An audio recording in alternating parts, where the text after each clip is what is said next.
الحمد لله رب العالمين، والسلام على أشرف الأنبياء وسيد المرسلين سيدنا ومولانا محمد وعلى آله وأصحابه أجمعين.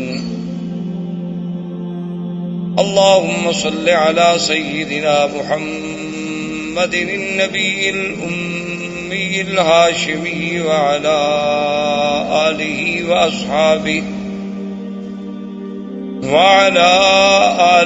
وأصحابه البررة الكرام، وعلى سائر الأنبياء والمرسلين والملائكة المقربين. أما بعد، فقد قال الله تبارك وتعالى في القرآن المجيد والفرقان الحميد: أعوذ بالله من الشيطان الرجيم، بسم الله الرحمن الرحيم.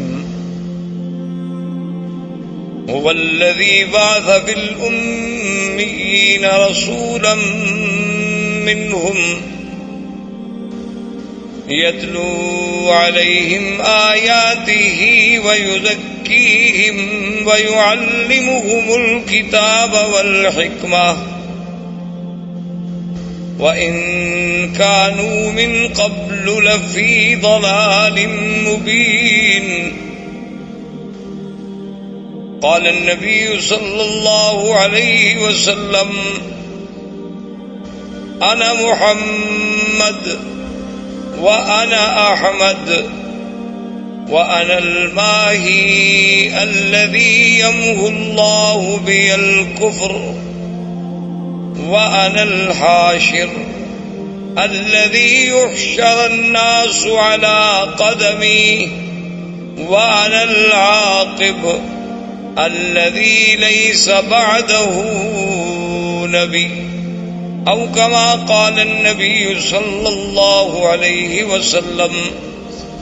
صدق الله العلي العظيم وصدق رسوله النبي الكريم، ونحن على ذلك لمن الشاهدين ومن الشاكرين، والحمد لله رب العالمين. برادران اسلام، آج کے درس میں سیرت رسول پاک صلی اللہ علیہ وسلم کے بارے میں کچھ باتیں عرض کرنی ہیں. حضور صلی اللہ علیہ وسلم کی سیرت طیبہ، حضور صلی اللہ علیہ وسلم کی حیات مبارکہ، حضور صلی اللہ علیہ وسلم کی بعثت، حضور صلی اللہ علیہ وسلم کی عالمگیریت، حضور صلی اللہ علیہ وسلم کے انس و جن کے لیے مبعوث ہونا، حضور صلی اللہ علیہ وسلم کی نبوت و رسالت تک قیامت تک کا جاری رہنا، یہ ساری چیزیں اور سارے پہلو اس کے متقاضی ہیں کہ جیسے خود اللہ نے قرآن میں فرمایا ہے کہ میرے نبی صلی اللہ علیہ وسلم کے آنے سے پہلے اس جزیرہ عرب کا اور عرب کے احوال کی کیا کیفیت تھی، تو اس کا پس منظر جب تک ہمیں تھوڑا بہت معلوم نہ ہو تو پھر سیرت کا صحیح مقام جو ہے اس کے سمجھنے تک رسائی حاصل کرنا بہت مشکل ہوگا. اس لیے حضور صلی اللہ علیہ وسلم کی بعثت سے قبل احوال عرب کے بارے میں بہت دور اگر ہم جائیں تو بہت مشکل ہو جائے گا، لیکن زیادہ سے زیادہ اختصار کے ساتھ جتنی ہم پہلے ماحول کی، چونکہ قرآن پاک نے بطور خاص یہ فرمایا ہے کہ ہم نے آپ کو کہاں بھیجا. ایک تو فرمایا ہم نے آپ کو امیین میں بھیجا کہ جو بالکل پڑھنا لکھنا نہیں جانتے، جن کے پاس کوئی کتاب نہیں تھی، اور دوسری بات جو اللہ نے آخری آیت میں فرمائی اور بار بار فرمائی کہ وَإِن كَانُوا مِن قَبْلُ لَفِي ضَلَالٍ مُبِينٍ، کہ میرے مدنی صلی اللہ علیہ وسلم آپ کی بعثت سے قبل یہ پورا جزیرہ جو تھا ایک کھلی ہوئی گمراہیوں میں پڑا ہوا تھا. تو اس کی تفاصیل میں اگر آپ جائیں تو آپ جانتے ہیں یا آپ نے سنا ہوگا یا پڑھا ہوگا انشاءاللہ، عرب جو ہے اصل میں یہ 3 قسم کہلائے جاتے ہیں. ایک عرب ہیں بائدہ، اور ایک عرب ہیں عاربہ، اور ایک عرب ہیں مستعربہ. یاد رکھیں عربوں کی 3 قسمیں ہیں تاریخ. ایک عرب بائدہ یعنی جو سب سے پہلے عرب زبان، عربی بولنے والے، عربی جاننے والے. بائدہ کہتے ہیں کہ ہلاک ہو گئے، وہ قومیں جو مٹ گئیں اب جن کا نام و نشان بھی باقی نہیں ہے. اگر قرآن پاک ان کا ذکر نہ کرتا تو شاید ہم جانتے بھی نہ اور کوئی اس کا سرا بھی تلاش نہ کر سکتا. جیسے پہلی قومیں گزر گئی ہیں، قوم عاد ہے، قوم سمود ہے، قوم صالح ہے، قوم لوط ہے. یہ ساری قومیں آپ کو پتہ ہے کہ یہ مکہ مدینہ منورہ سے خیبر کے راستے میں، مدائن کے راستے میں، اور اسی طرح پھر آپ آگے چلے جائیں. قوم لوط جو تھی وہ آج جہاں اردن ہے، جس ملک کو آپ اردن کہتے ہیں، عمان کہتے ہیں، اسی جگہ وہ بحر میت کے نام سے آج بھی وہ جگہ معروف ہے. وہ وہی آباد تھے، ان کے قریہ سدوم جو تھا اسی جگہ تھے. تو یہ تو عرب ہیں وہ جو ختم ہو گئے، مٹ گئے. ان کی تو کوئی نسل کا ایک بندہ بھی باقی نہیں بچا جس کے بارے میں آدمی کہے کہ پھر اس کا کیا ہوا. اللہ نے ان کا تو استیصال کلی کر دیا، یعنی بالکل ختم ہو گیا. ان کا تو نام و نشان ہی مٹ گیا. اچھا اب جناب ایک عرب ہے مستعربہ.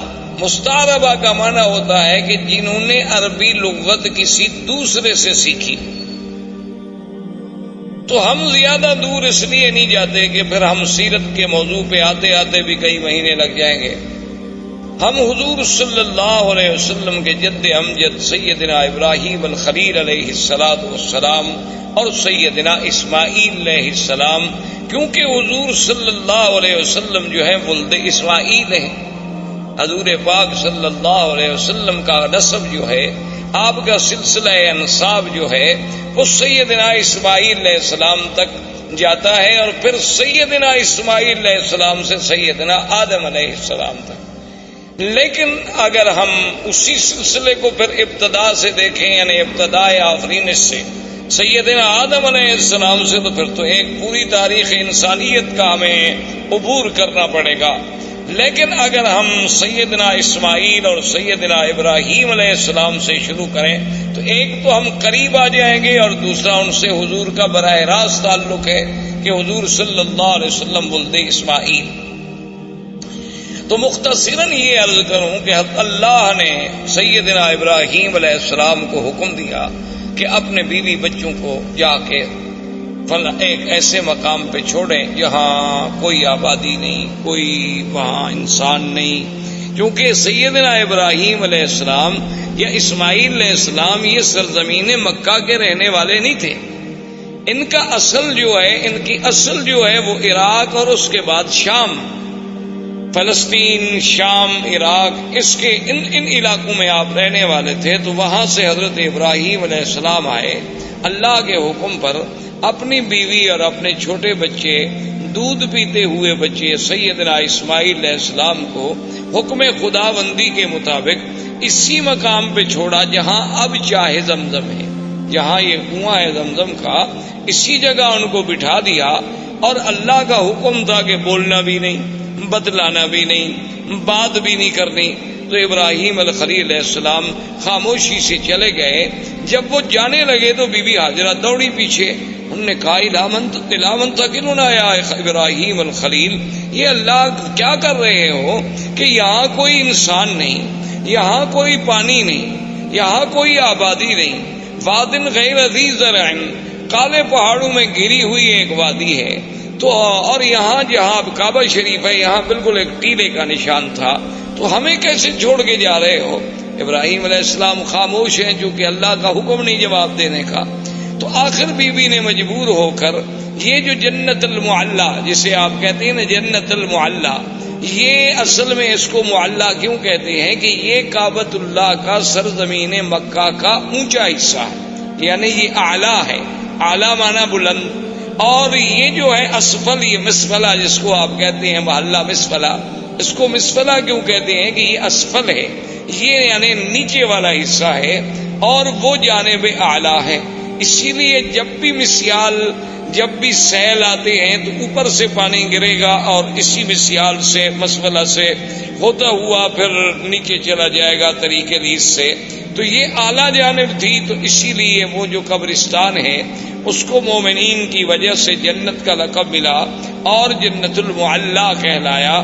تو اس مقام تک بی بی صاحبہ دوڑتی آئیں ابراہیم علیہ السلام کے پیچھے، اور ابراہیم علیہ السلام اونٹنی پہ سوار تھے اور خاموش ہو کے جا رہے۔ تو بی بی نے کہا کہ ایک بات تو بتاؤ، اللہ امرک بہذا، کیا تمہیں تمہارے خدا نے یہ حکم دیا ہے یا تم خود ہم سے ناراض ہو؟ بھئی خامن جو اپنے بچوں کو چھوڑ دے کو وجہ تو ہوگی نا، اپنی بیوی بچوں کو چھوڑ کے جا رہے ہیں، اور چھوڑ بھی ایسی جگہ جا رہے ہیں نا، یہ تو نہیں کہ ان کو سسرال میں بھجوا دیا، بچوں میں بھجوا دیا، کسی بھائی کے گھر میں بھجوا دیا، ایک ایسے مقام پہ چھوڑ دیا کہ وادن غیر ذی زرع، جہاں کچھ بھی نہیں۔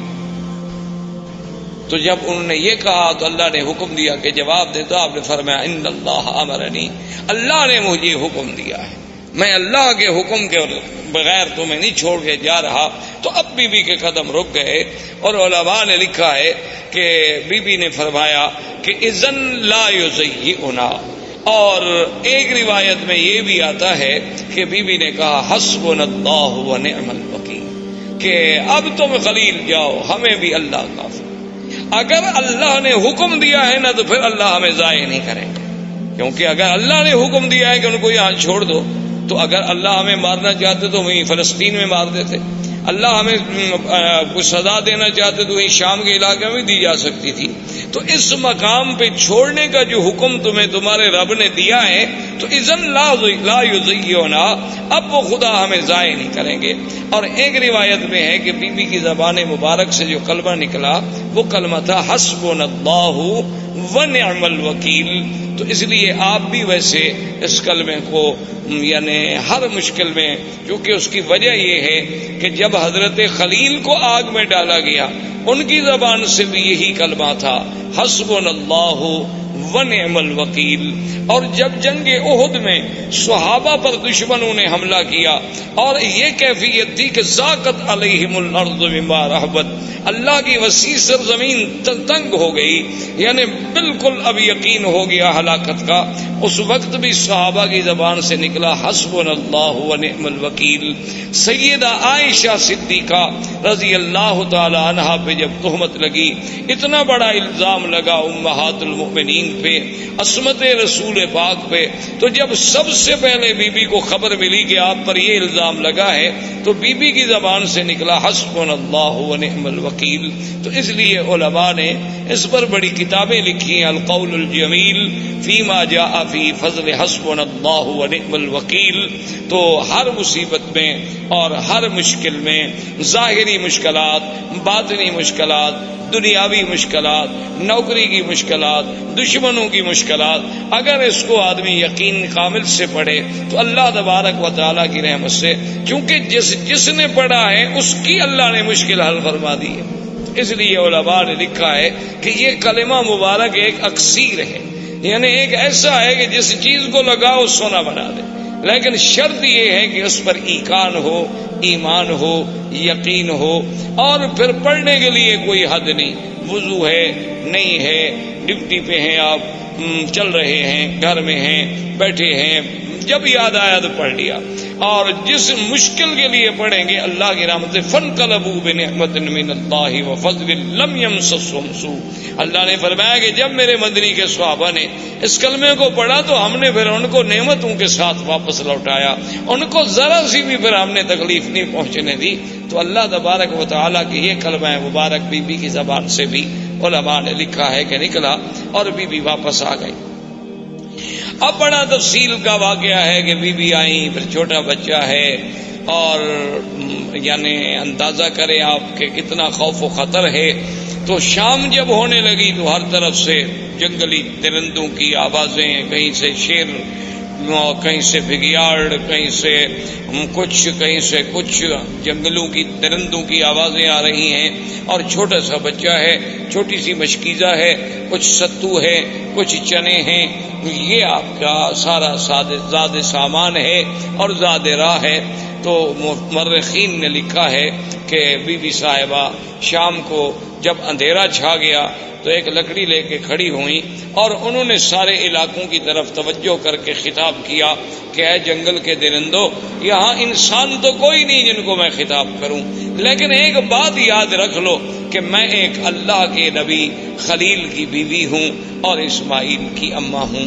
تو کہتے ہیں کہ فوری طور پر بی بی صاحبہ کی آواز سنتے ہی تمام جانور خاموش ہو گئے، اور اس کے بعد بلکہ یہ اظہار ہونے لگا کہ مختلف مقام پہ جانور بیٹھ گئے اور خاموشی کے ساتھ، یعنی جو یہ باتیں کرنے لگے کہ بی بی صاحبہ ہم حملے کے لیے نہیں آئے، ہم تو پہرے کے لیے آئے ہیں، کیونکہ اس کی وجہ تھی کہ یہ وہ مسعود وجود تھا، یہ وہ مسعود بچہ تھا جس کی نسل میں پیدا ہونا تھا حضرت محمد الرسول اللہ صلی اللہ علیہ وعلا آلہ واصحابہ وسلم تسلیما کثیرا کثیرا۔ تو اگر اسماعیل کی حفاظت نہ ہوتی تو پھر یہ سلسلہ حضور تک کیسے پہنچتا؟ تو اصل میں تو یہ سارا نظم جو ہے اسی پاک نبی کے لیے سجائی جا رہی تھی، اور یہ منزل اسی لیے بنائی جا رہی تھی۔ کہیں آپ نظر ڈالیں، کہیں آسمانوں پہ پہرے ہیں، کہیں کعبۃ اللہ کو بنایا جا رہا ہے، کہیں ابراہیم کو ہجرت پہ بھیجا جا رہا ہے، کبھی ہم سے بچے چھڑوائے جا رہے ہیں۔ تو یہ ساری چیزیں جب ان پہ نظر ڈالیں گے تو محسوس ہوگا کہ یہ ساری محفل جس کے لیے سجائی جا رہی تھی وہ آنے والے تھے حضرت محمد الرسول اللہ صلی اللہ علیہ وعلا آلہ واصحابہ وسلم تسلیما کثیرا کثیرا۔ تو اب جناب سیدنا اسماعیل علیہ السلام کا پانی ختم ہوا، بی بی صاحبہ صفا مروہ پہ دوڑی، صفا پہ چڑھی، مروہ پہ گئی، مروہ پہ چڑھی، صفا پہ پہنچی اور 7 چکر لگائے۔ تو اللہ پاک کو یہ دوڑنا اتنا پسند آیا کہ مسعی جو ہے اس کو قیامت تک کے لیے شاعر اللہ قرار دے دیا گیا۔ اب جناب بی بی کے کان میں آواز آئی کہ جاء الغوث، کہ اللہ کی مدد آ گئی۔ بی بی نہ گھبرائیں۔ تو بی بی صاحبہ کھڑی ہو گئی، انہوں نے کہا کون ہو آواز دینے والے، سامنے آؤ۔ خیر سامنے کوئی پھر آواز آئی کہ بی بی صاحبہ نہ گھبرائیں، اللہ کی مدد آ گئی، اور اللہ نے حکم دیا کہ جبریل جس جگہ اسماعیل علیہ السلام کے پاؤں ہیں نا اسی جگہ جا کے پر مارو۔ تو یہاں آ کر حضرت جبریل علیہ السلام نے اپنا پر مارا اور یہاں سے چشمہ زمزم کا پانی نکلا۔ تو یہ زمزم کا پانی جو ہے اس میں اب آپ دیکھیں یعنی کئی نعمتیں شامل ہو گئی۔ ایک تو یعنی جبریل علیہ السلام کا پر ہے، اور دوسرا اللہ کے نبی اسماعیل کے پاؤں ہیں، اور تیسرا اس میں ایک بڑی نعمت ملی ہے کہ حضور صلی اللہ علیہ وسلم نے آمنہ کے لال نے جب پیا تو آپ نے پینے کے بعد پانی بچا کے برتن میں ڈالا اور اپنا لعاب مبارک ڈالا، اور اس کے بعد حکم دیا کہ اس کو بھی زمزم میں ڈال دو، تاکہ وہ اسماعیل سے جو سلسلہ ہے نبوت کا جیسے زمزم ہے اسی طرح وہ سلسلہ بھی جڑ جائے کہ قیامت تک امت کو زمزم ملے کہ اللہ کے فرشتے کا پر ہو، میرے دادے کے پاؤں ہوں اور محمد مدنی کا لعاب ہو۔ اس لیے علماء نے لکھا ہے کہ زمزم کا پانی جو ہے وہ جنت کے پانی سے افضل ہے، حوض کوثر سے افضل ہے، یعنی جنت کی نہروں سے افضل ہے۔ انہوں نے کہا اس کی وجہ یہ ہے کہ جنت کی نہریں تو اللہ کے حکم سے پیدا ہو گئی نا، کن ہو جا بس ہو گئی، اور اسباب کی حد تک تو وہاں کوئی چیز ہی نہیں، حکم دیا گیا کہ جنت بن جا، بن گئی، حکم دے دیا نہریں جاری ہو جائیں، ہو گئی۔ لیکن یہاں تو اسباب بھی ہیں کہ 2 نبی اکٹھے، ایک رسول نوری ہے جبریل، وہ بھی رسول ہے، قاصد ہے اللہ کا، اور ایک پیغمبر حضرت اسماعیل، اور تیسرے پیغمبر سیدنا محمد الرسول اللہ۔ تو ان سب چیزوں کے جمع ہونے سے زمزم کو جو فضیلت ملی وہ جنت کے پانی سے بھی زیادہ بڑھ گئی۔ تو اس لیے علماء نے لکھا کہ جب معراج پہ جانے سے قبل حضور پاک کا سینہ مبارک کھولا گیا تو ہر چیز جبرائیل جنت سے لائے لیکن پانی زمزم سے دیا، جو دلیل تھی اس بات کی کہ پانی زمزم کا افضل ہے، ورنہ اگر اور کوئی پانی افضل ہوتا تو وہاں سے پانی لانا جبریل کے لیے کیا مشکل تھا۔ جنت سے جب تستم من ذهب سارا سامان جنت سے لائے، آپریشن کے سامان سارا جنت سے لائے، ٹانکے لگانے کے لیے دھاگا سارا جنت سے آیا، ہر چیز جنت سے لائی گئی، لیکن پانی زمزم کا استعمال ہوا کیونکہ افضل رسول کا افضل دل جو تھا وہ افضل پانی سے دھل سکتا تھا، تو اس لیے اللہ تبارک و تعالی نے اس پانی کو ایک شرف بخشا۔ اب اتفاق یہ ہوا کہ یمن کے علاقوں میں ایک تھی سد معارب، سد کہتے ہیں بند، جیسے بڑا بند ہوتا ہے نا جی، جیسے آپ ڈیم بناتے ہیں اور آگے بند لگاتے ہیں، تو انہوں نے بھی ایک بہت بڑی سد بنائی تھی، جیسے سد اسکندری، جیسے سد یاجوج ماجوج، جیسے آپ سمجھیں دیوار چین، اسی طرح ان کی ایک سد معارب کہلاتی تھی۔ وہ اتفاق کی بات ہے کہ ٹوٹ گئی۔ جب سد معارب ٹوٹ گئی تو پانی پھیل گیا، پانی تو ختم ہو گیا، وہ پانی رکتا تھا اور اس سے وہ سال ہر سال استفادہ کرتے تھے۔ تو جب پانی ختم ہو گیا تو اب یمن کے قبائل جو تھے وہ نکلے مختلف علاقوں میں آباد ہونے کے لیے کہ ہم کہاں جائیں۔ وہاں سے چلتے چلتے قبائل آئے کہ پانی ڈھونڈیں، کسی ایسی جگہ جائیں گے جہاں ہمیں پانی ملے تاکہ وہاں ہم رہ سکیں، رہائش کر سکیں، کیونکہ پانی اگر نہ ہو تو آدمی زندہ نہیں رہ سکتا۔ اللہ نے قرآن پاک میں بھی یہ بات واضح فرما دی کہ وَجَعَلْنَا مِنَ الْمَاءِ كُلَّ شَيْءٍ حَيٍّ، اللہ نے فرمایا ہم نے ہر چیز جاندار کی جان جو ہے وہ پانی کے ساتھ معلق رکھی، اسی پانی سے ہم نے اس کو زندہ کیا۔ تو پانی وجہ حیات ہے، پانی مردہ زمینوں کی حیات ہے، مردہ انسانوں کی حیات ہے۔ تو ڈھونڈتے ڈھونڈتے قبیلہ جرہم، یہ یمن کا قبیلہ تھا اور یہ عرب تھے، بنو جرہم جو تھے یہ تو خالص عرب تھے کیونکہ یہ تو یمن سے تھے۔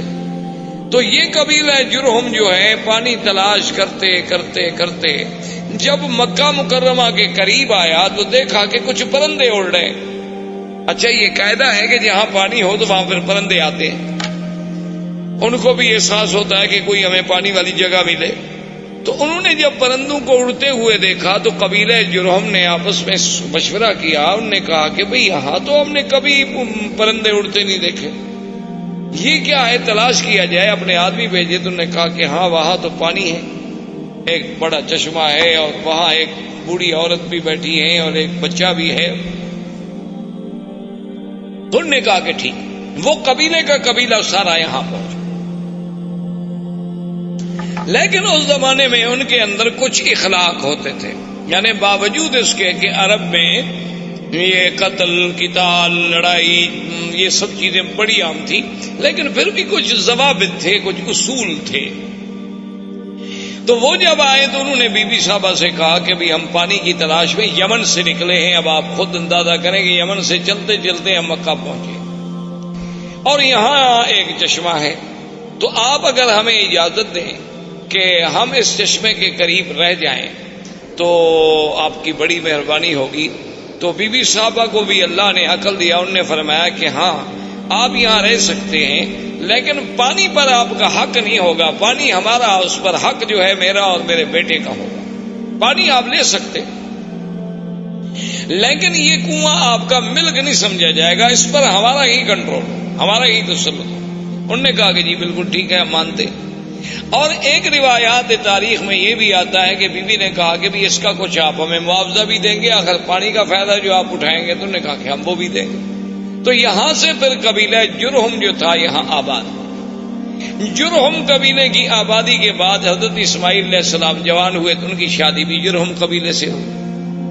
جب ان سے ہوئی تو اب حضرت اسماعیل علیہ السلام نے عربی زبان جو تھی وہ جرہم سے سیکھی، اس وجہ سے آپ جو ہیں عرب مستعربہ کہلائے کہ آپ کی اپنی زبان مبارک عرب نہیں تھی بلکہ آپ نے عربی جو تھی وہ جرہم سے سیکھی۔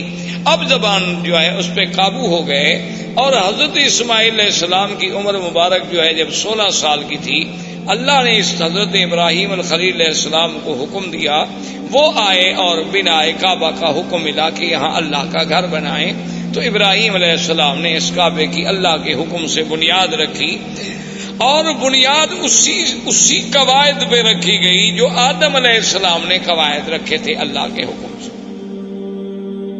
اب ایک تاریخ میں یہ آتا ہے کہ ابراہیم علیہ السلام نے پوچھا کہ اللہ آپ کا حکم ہے کہ میرا کعبہ بناؤ، لیکن مجھے پتہ نہیں کتنا طول ہے، عرض ہے، کتنا کعبہ ہے، کہاں دیواریں ہوں گی، وہ تو قلعہ تھا نا جی، بارشیں آتی اور فلڈ آتے اور سیل آتی، سیلاب آتے اور چیزیں یہاں پھینک کے چلے جاتے، تو بنتے بنتے بہت بڑا ٹیلا بن گیا۔ تو اللہ نے حکم دیا کہ ہم آسمان پر بادل کا ایک ٹکڑا بھیجتے ہیں، جہاں جہاں بادل کا سایہ ہو سمجھ لو کہ یہ جگہ کعبہ ہے، اور جہاں سایہ نہیں ہوگا تو وہ جگہ کعبہ نہیں، اسی جگہ تم نشان لگا لو۔ تو کعبۃ اللہ کے اوپر ایک سایہ ایسے جیسے سائبان کھڑا ہو جاتا ہے، یعنی وہ کھڑا ہو گیا، اور حضرت اسماعیل علیہ السلام، حضرت ابراہیم اور اسماعیل علیہ السلام نے نیچے کعبۃ اللہ کے نشان لگے۔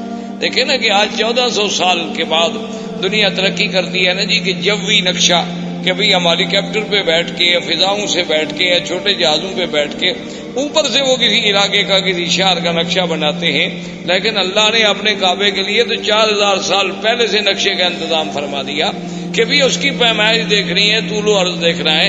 اور ان کے فوٹو تو غلطی بھی کر سکتے ہیں، لیکن وہ تو سایہ اتنا صحیح تھا کہ اس میں جب ابراہیم علیہ السلام نے کھودا تو نیچے حضرت آدم علیہ السلام کی بنیادیں مل گئی، تو اس پر وہ کعبۃ اللہ کی جو ہے وہ تعمیر۔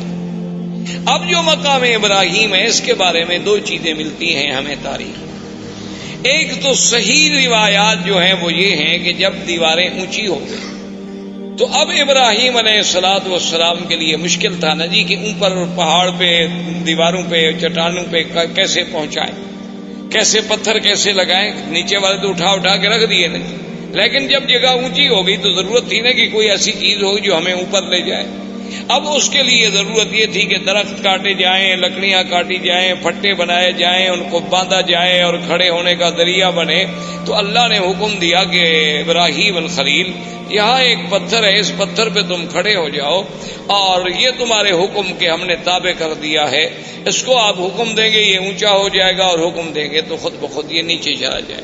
یعنی آپ دیکھیں نا آج کرینوں کے جو تصور ہیں، مشینری کے جو تصور ہیں کہ آپ کے بٹن سے ضرورت کے مطابق اوپر ہوں گی نیچے ہوں گی، لیکن اللہ تبارک و تعالیٰ کے کمال قدرت دیکھیں اور انبیاء کے معجزات دیکھیں کہ نہ تو کوئی مشینری لگائی گئی، نہ وہاں کوئی موٹر لگائی گئی، نہ کوئی بجلی کا انتظام کیا گیا، بس پتھر کو حکم دے دیا کہ جو میرا نبی کہتا ہے مانو، پتھر تابع ہو گیا، بات ختم ہو گئی۔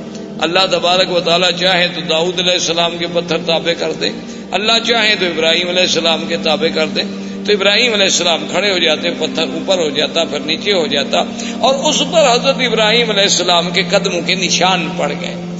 ویسے آپ کو بھی کبھی دھوکہ ضرور لگا ہوگا، آپ جب دیکھتے ہوں گے مقام ابراہیم کے پتھر کے بھئی اتنا چھوٹا پاؤں اور اندر کیسے پورا چلا گیا، یہ پورا اندر نہیں تھا، یہ تو اصل میں یہ ہے کہ یوں پتھر تھا نا، تو آپ نے جب پاؤں رکھا تو پاؤں کا نشان لگ گیا اندر تھوڑا سا، یہ بعد میں تو ہم نے چوم کے چاٹ کے الحمدللہ اس کو نیچے پہنچایا۔ یہ ہماری اپنی مہربانیاں ہیں، یعنی باقی جو ہم نے محنت کی ہے نا، جو روزانہ ہاتھ جو لگاتے رہے ماشاءاللہ، جیسے حضرت سلمان فارسی رضی اللہ تعالیٰ عنہ کے باغ میں جو کھجوریں تھیں تو ہمارے حاجیوں نے ماشاءاللہ ان کو سینے لگا کے کھجور آدھی ختم ہو گئی، اور نتیجہ یہ نکلا کہ آخر وہ کھجوریں بوسیدہ ہو گئیں اور وہ گر گئیں۔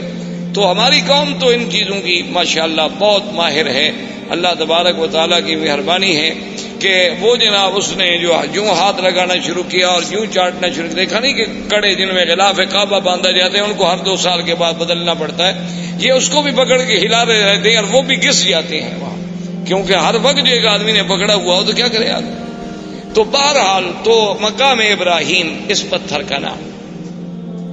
اچھا اللہ کی شان دیکھیں، یہ مقام ابراہیم جہاں اب ہے یہاں نہیں تھا، یہ مقام ابراہیم جو ہے بالکل کعبۃ اللہ کی دیوار کے ساتھ تھا، کیونکہ یہ تو تعمیر میں کام لگایا گیا نا جی، اور تعمیر کے بعد وہیں اس کو چھوڑ دیا گیا، اس کو دور لانے کی تو کوئی وجہ ہی نہیں تھی۔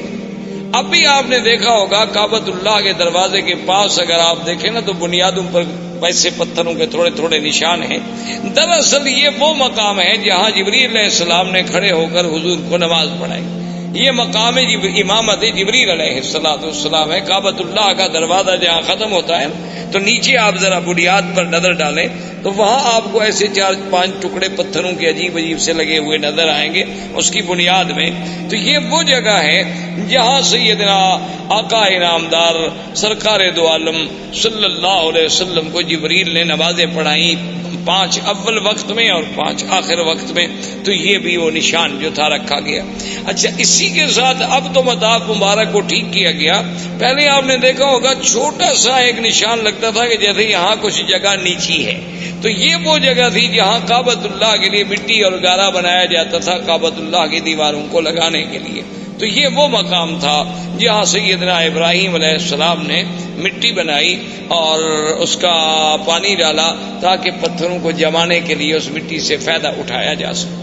اچھا، اب خدا کی شان ہے کہ جہاں کا موجودہ حالت میں مقام ابراہیم ہے، اس کی وجہ یہ ہوئی کہ ایک دفعہ سیل آئی بڑی زبردست، سیل، فلڈ، سیلاب، وہ آیا اور وہ مقام ابراہیم کو بہا کے لے گیا، یعنی اتنا دور کر دیا اس پتھر کو. تو اب صحابہ اکٹھے ہوئے کہ بھی اس کا کیا حل کیا جائے، اس کو وہاں لے جائیں جہاں اپنے اصل مقام پہ تھا، یا اس مقام ابراہیم کے حجر ابراہیم کو ہم یہاں رہنے دیں، اب یہاں پہنچ گیا.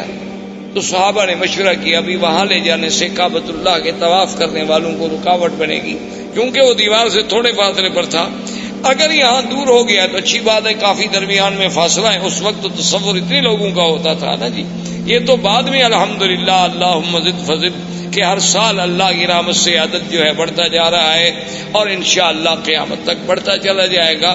تو اس جگہ تو صحابہ کا مشورہ یہ طے ہو گیا کہ اب اس کو نہ چھیڑو، اب اس کو اسی جگہ رہنے دو، ورنہ ہر دور میں جو بھی آئے گا اس کو تبدیل کرے گا. کوئی کہے گا یہاں کر دو، کوئی کہے گا یہاں لگا دو، یا اللہ نے پہنچا دیا اسی جگہ رہے. لیکن آپ حیران ہوں گے، حکمت دیکھیں خدا کی. آج بھی ہمیں تواریخ سابقہ، تاریخ عالم کو جب آپ کھولیں تو ان میں یہ باتیں ملتی ہیں کہ بے عین ہی اسی جگہ ابراہیم علیہ السلام جب کعبۃ اللہ بنا رہے تھے نا، تو یہاں کھڑے ہو کر دیوار کو دیکھتے تھے کہ دیوار سیدھی ہے کہ نہیں، کیونکہ ان کے پاس کوئی آلات تو تھے نہیں اور نہ پہلے زندگی میں کبھی عمارت بنائی تھی. وہ تو اللہ کا حکم تھا نا کہ تعمیر کر دو. تو یہی جگہ تھی، وہ پتھر سے اتر کے آتے نا، جیسے آپ مکان بنا رہے ہو تھوڑا دور کھڑے ہوں گے نا دیوار کے قریب، تو آپ نہیں کھڑے ہوں گے. وہ آگے دیکھتے بھی دیوار ٹھیک ہے، پتھر ٹھیک ہے، کوئی پتھر آگے کوئی پتھر پیچھے تو نہیں. تو اللہ کو بھی وہی جگہ منظور تھی کہ سیلاب بھی آیا تو اس پتھر کو اسی جگہ لے آیا، ورنہ وہ چاہتا تو یہاں سے دور لے جاتا. لیکن اللہ تبارک و تعالیٰ کی شان ہے تو وہ دونوں مقام ابراہیم بن گئے. واتخذوا من مقام ابراہیم مصلی، ایک تو اس سے مراد وہ پتھر اور ایک اس سے مراد وہ مقام جہاں ابراہیم علیہ السلام کھڑے ہو کے کعبۃ اللہ کی عمارت کو دیکھا کرتے تھے.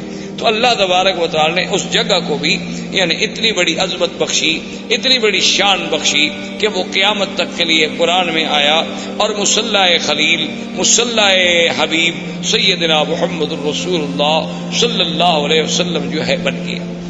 اب یہ سیدنا ابراہیم علیہ السلام نے کعبہ بنایا، اللہ نے ندا کا حکم دیا کہ کعبہ بن گیا ہے، لوگوں کو حج کے لیے پکارو.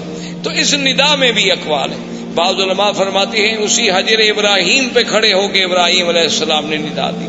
بعض علماء فرماتے ہیں کہ جبل ابی قبیس، یہ جو پہلا جس قریب پہاڑ ہے نا جس پہ اپحلات ہیں، یہ پہاڑ ابی قبیس جو اور اللہ کی شان ہے.